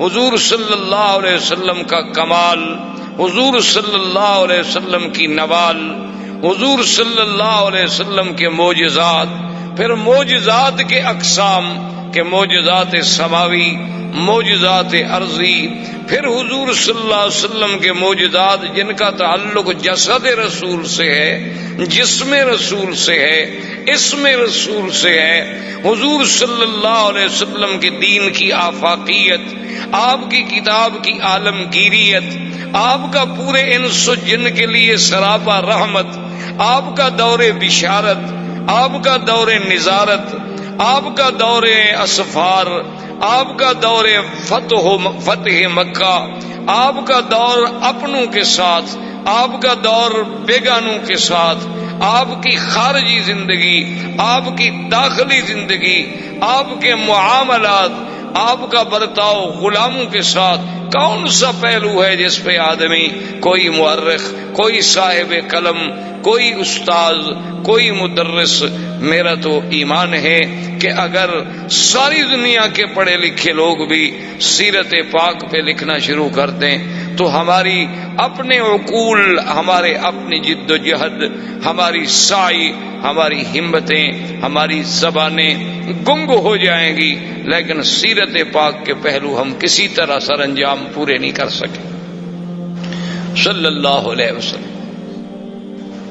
اب اس بات پہ آپ غور کریں، تاریخ عالم پہ نظر ڈالیں، کتب سیر پہ نظر ڈالیں، جس انداز میں میرے آقا سرکار دو عالم حبیب کبریا حضرت محمد مصطفیٰ صلی اللہ علیہ وسلم کا ورود مسعود ہے، اور کسی اللہ کے نبی پیغمبر کے بارے میں یہ بات نہیں ملتی۔ یعنی اسی سے آپ اندازہ لگائیں کہ 1,24,000 پیغمبر حضور صلی اللہ علیہ وسلم کے آنے کا اعلان کرتے جائیں۔ اللہ نے قرآن میں تو صرف عیسیٰ علیہ السلام کا ذکر فرما دیا نا، چونکہ آپ سے زمانہ قریب تھا، کہ عیسیٰ علیہ السلام کے بارے میں ذکر آیا کہ وَمُبَشِّرًا بِرَسُولٍ يَأْتِي مِن بَعْدِ اسْمُهُ احمد۔ لیکن اصل بات یہ ہے کہ ہر کتاب، تورات میں، انجیل میں، زبور میں، ہر کتاب میں نعت محمد مصطفیٰ صلی اللہ علیہ وسلم۔ تو یہ اتنا بڑا اہتمام، حالانکہ اللہ تو جانتے تھے نا کہ حضور صلی اللہ علیہ وسلم کس زمانے میں پیدا ہوں گے، اللہ کو تو علم تھا، اور یہ بات بھی موجود تھی کہ حضور صلی اللہ علیہ وسلم خاتم الانبیاء والمرسلین، اس کا مطلب یہ ہے کہ سب سے آخر میں آئیں گے۔ یہ بات ایک فیصلہ شدہ بات ہے، اور اللہ کا تو علم کامل ہے، اللہ تو عالم ما کان وما یکون ہے۔ لیکن یہ قاعدہ ہے کہ جتنی شان ہوگی، جتنی عظمت ہوگی، اتنا ہی اس کا اہتمام ہوگا کہ ہر پیغمبر آئیں اور حضور کے آنے کے بارے میں خوشخبری دیں اور امت کو بتلائیں۔ اسی طرح دوسری بات پہ آپ نظر ڈالیں، یہ تو بات موجود ہے کہ جب بھی کوئی آدمی ایمان لائے گا تو سارے انبیاء پر ایمان لائے گا، کہ تمام اللہ کے نبی برحق، تمام اللہ کے رسول برحق۔ لیکن یہ ہمیں کسی جگہ نہیں ملتا کہ اللہ تبارک و تعالی نے باقاعدہ پورے انبیاء جتنے اللہ نے پیدا فرمانے تھے سب سے یہ وعدہ لیا ہو، یہ عہد لیا ہو، یہ میثاق لیا ہو کہ اگر میرے مدنی پاک کا زمانہ آئے گا تو تم ایمان لاؤ گے، تم حضور کی نصرت کرو گے۔ یہ کسی اور پیغمبر کے بارے میں ہمیں پورے قرآن و سنت میں بات نہیں ملتی۔ یہ شان ملی تو صرف سیدنا محمد الرسول اللہ کہ ابھی حضور آئے نہیں، ابھی حضور پیدا نہیں ہوئے۔ یعنی جیسے اللہ نے عالم ارواح میں اپنی ربوبیت کے لیے لوگوں سے اقرار کرایا کہ الست بربکم قالوا بلا، کیا میں تمہارا رب نہیں ہوں؟ سب نے کہا کہ نہیں، آپ ہمارے رب ہیں۔ تو جب اقرار الست ہے، اسی طرح اللہ نے فرمایا اذ اخذ اللہ میثاق النبیین لما آتیتکم من کتاب و حکمت ثم جاءکم رسول مصدق لما معکم لتؤمنن به ولتنصرنہ۔ یعنی یہ شان اور کسی پیغمبر کے بارے میں نہیں ملتی کہ اللہ تمام انبیاء سے عہد لے، تمام انبیاء سے میثاق لیا جائے کہ میرا ایک نبی آئے، میرا ایک شان والا پیغمبر آئے۔ اور اسی طرح آپ پورے تاریخ عالم پہ، تاریخ انسانیت پہ، تاریخ اسلام پہ نظر دوڑائیں، ایسا واقعہ بھی آپ کو تاریخ میں کبھی نہیں ملتا کہ اللہ کا نبی پیدا نہ ہوا ہو اور اس پہ ایمان لانے والے پہلے موجود ہوں، ایسا واقعہ کبھی نہیں ملتا۔ یعنی یہ بات تو ملتی ہے کہ بھی انبیاء آئے، تشریف لائے، کچھ لوگ ایمان لے آئے، کچھ لوگوں نے ایمان قبول نہ کیا، کچھ لوگوں نے تصدیق کی، کچھ لوگوں نے تکذیب کی، لیکن ابھی حضور صلی اللہ علیہ وسلم کی بعثت نہیں ہوئی، پیدائش نہیں ہوئی، نبوت ملنا تو بعد کی بات ہے۔ یعنی ابھی حضور صلی اللہ علیہ وسلم اس دنیا میں تشریف نہیں لائے۔ اس وقت تبابع یمن میں سے ایک بادشاہ گزرا جس نے حضور صلی اللہ علیہ وسلم کی سیرت کتب سابقہ میں جب مطالعہ کیا اور سرزمین مکہ و مدینہ سے گزرا اور یہاں کے مناظر کو اپنی آنکھوں سے دیکھا اور ان کتب سماویہ کے ساتھ اس کا تقابل کیا تو اس نے ایک خط لکھا اور اپنے اس ملک میں شاہی فرمان کو امانت کے طور پہ جمع کرا گیا کہ میرے بعد یہ خط جو ہے محفوظ رکھا جائے، اور جب وہ سرکار دو عالم اللہ کے نبی سرزمین مکہ میں پیدا ہوں تو میرا خط پیش کیا جائے۔ یعنی ابھی حضور صلی اللہ علیہ وسلم پیدائش بھی نہیں ہوں اور اس نے اس میں خط لکھا کہ میں طبع یمن ہوں اور میں اس بات کے لیے یہ خط لکھ رہا ہوں کہ اگر اللہ نے میری زندگی میں آپ کو پیدا اور میں آپ کا وزیر بنوں گا، میں آپ کا معاون اور سپاہی بنوں گا، حالانکہ وہ بادشاہ ہے، یمن کا بادشاہ ہے۔ تبابع جو ہیں یہ طبع جو تھے یہ یمن کے بادشاہوں کا لقب تھا، جیسے قیصر روم کے بادشاہوں کا لقب تھا، کسرا فارس کے بادشاہوں کا لقب تھا، اسی طرح فراعنہ مصر کے بادشاہوں کا لقب تھا، تو نجاشی حبشہ کے بادشاہوں کا لقب تھا، تو تبابع جو ہے وہ یمن کے بادشاہوں کا لقب تھا، وہ طبع الاکبر، طبع الاول، طبع الثانی اس طرح پکارے جاتے تھے۔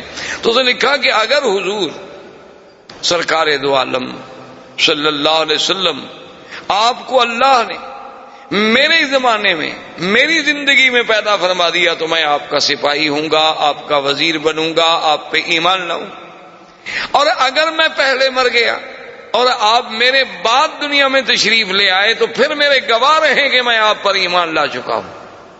یعنی اندازہ فرمائیں کہ پوری تاریخ انبیاء میں یہ بات نہیں ملتی کہ ایک نبی پیدا نہ ہو لیکن ایمان لانے والے پہلے اقرار کریں اور پھر اس طرح اہتمام کریں کہ شاہی فرمان لکھ کے اس کو باقاعدہ جمع کرایا جائے۔ احباب کرام، اس کے بعد اب آپ اس مبارک سلسلے کی CD نمبر 2 سماعت فرمائیں۔